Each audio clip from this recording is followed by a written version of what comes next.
Falta de um direito agrário. O advogado Benedito Monteiro preferiu lamentar a falta que faz a implantação no país de um direito agrário que foi instituído em 1964 com a Emenda Constitucional número 10, mas que não foi levado à prática e é ensinado em pouquíssimas universidades. Como proceder, pergunta ele, para processar e julgar crimes agrários como este que vitimou o nativo, se a injustiça brasileira não tem o mínimo aparelhamento jurídico para fazê-lo? Ministros, desembargadores, juízes e advogados não têm e nem podem ter um mínimo conhecimento de direito agrário. Que conhecimento se pode adquirir aqui se não existe nem meia dúzia de livros sobre o assunto? E por que essa abstinência completa dos professores, estudantes, advogados e juízes nesses 22 anos de institucionalização do direito agrário? Falência do judiciário. Segundo o advogado José Carlos Castro, a morte de nativo está relacionada à questão fundiária, até hoje não resolvida no país por falta de reformas profundas capazes de tocar nas relações sociais existentes no campo. Tais conflitos têm como fundamento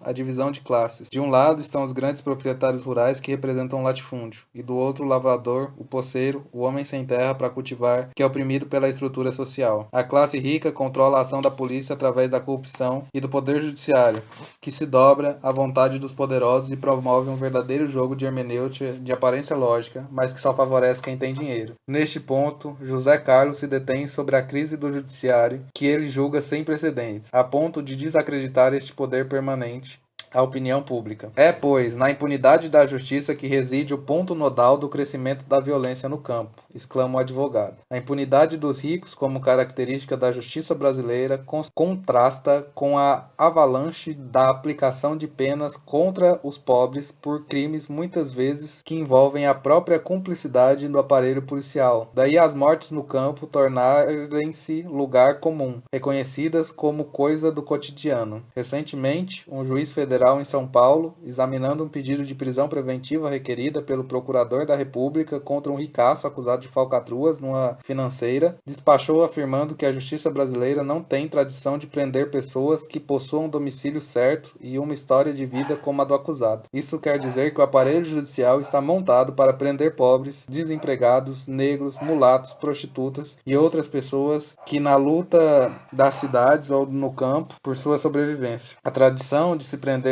no Brasil só pobres está ligada diretamente à história do Brasil colônia, e talvez este seja o mais forte estigma que se reflete na existência do judiciário brasileiro, que é composto, em sua maioria, por representantes das classes média e rica. A crise do judiciário ata-lhe as mãos, torna um poder comprometido e desaparelhado com uma atuação débil. Tem afiliados demais. Recolhido os quatro cantos dos palácios ou dos prédios judiciais, prossegue, o judiciário tornou-se insensível ao mundo que o cerca e às graves contradições existentes na sociedade. Não é uma alienação passiva, ela é consciente e reflete o grau de distanciamento de um poder que cada vez mais se fecha em torno de uma corporação petrificada e envelhecida. Esse espírito corporativo levou os tribunais brasileiros a se tornarem quase um ambiente familiar. Tão extensa é a presença de parentes, aderentes, afilhados e amigos de juízes, desembargadores e ministros ocupando funções, impedindo inclusive que ocorra a ascensão natural dos servidores do próprio judiciário desprovidos de pistolões, os últimos cargos da carreira. Por isso, o poder judiciário passou a ficar cada vez mais dependente do legislativo e do executivo. Até certo ponto, abdicou de sua consciência enquanto poder autônomo.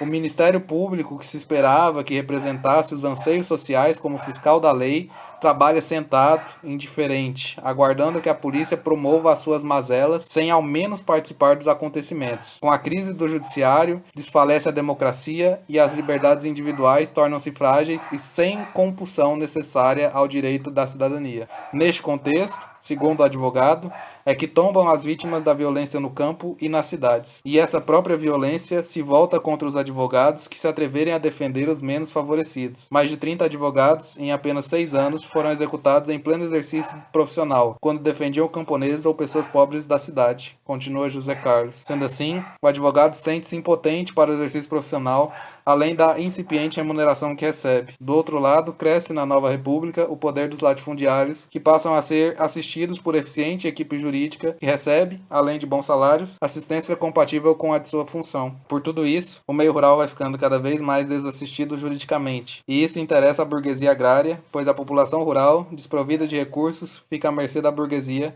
como acontecia na época do Brasil colônia. Refinamento da violência. A morte de nativo da natividade, segundo José Carlos, é o desfecho de mais um quadro de violência causado pelo latifúndio. Tivesse havido no país uma reforma agrária coerente, as relações no campo seriam mais democráticas e justas, mas isso não acontece, porque o governo e os partidos que lhe dão sustentação estão poluídos de latifundiários e de representantes da burguesia urbana. Salvo pequenas desapropriações de pequenas propriedades, com o propósito de iludir o homem do campo, o plano de reforma agrária não passa de falácia a serviço da propaganda oficial. A morte de nativo revela o refinamento que vem alcançando a violência no campo. Nas décadas de 60 e 70, matavam-se lavradores indistintamente. A partir dos anos 80, passamos a assistir chacinas com mortes em grupos de 3 a mais camponeses. E ultimamente começa-se a matar seletivamente lideranças sindicais, freiras, sacerdotes, pastores e advogados. Este refinamento na escolha de quem vai morrer é o dado macabro mais atual. O nativo representava a liderança mais expressiva de Carmo do Rio Verde, e seu testemunho de vida e seu desejo de libertação impulsionaram-no na direção da luta justa. Isso provocou o ódio dos acusados, que se organizaram e pagaram seu assassinato. A morte de nativo, como tantas outras, clama por justiça, mas a justiça deverá ser efetivada, severa e justa. Só assim, seu esforço e de seus companheiros de luta será recompensado e enaltecido.